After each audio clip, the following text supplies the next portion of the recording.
எல்லாருக்கும் வணக்கம். Hi, a warm welcome to my channel. First இன்றைக்கி பீனட்ஸ் எப்படி ஓடிஜியில் டோஸ்ட் பண்ணுறது அப்படின்னு பார்க்க போகிறோம். அதுக்கு ஃபஸ்ட் ஓடிஜியை 10 மினிட்ஸ் ப்ரீ ஹீட் பண்ணிக்கலாம் 185 டிகிரி செல்சியஸில். அதுக்கப்புறம் பீனட்ஸை பிளேட்டிங் பண்ணிக்கலாம் by using the cookies tray. அந்த பிளேட்டிங் பண்ணதுக்கப்புறம் ப்ரீ ஹீட் முடிஞ்ச ஓவனில் ஓடிஜியில் இதை நம்ம ப்ளேஸ் பண்ணிடணும். எப்படி ப்ளேஸ் பண்ணலான்னு பாருங்கள்.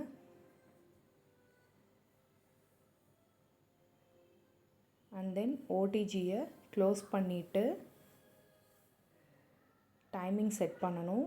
10 to 15 minutes same 185 degree Celsius toast மோடில் கன்வெக்ஷன் மோடையும் ஆன் பண்ணிவிட்டு upper and lower rod both ராடும் ஓவனில் இருக்க மாதிரி பார்த்துட்டு ஆன் பண்ணியாச்சு. இப்போ டோஸ்ட் ஆகிட்டுருக்கு. டோஸ்ட் ஆகி நல்லா ரெடி ஆகிடுச்சு நம்ம பீனட்ஸ் எல்லாம்.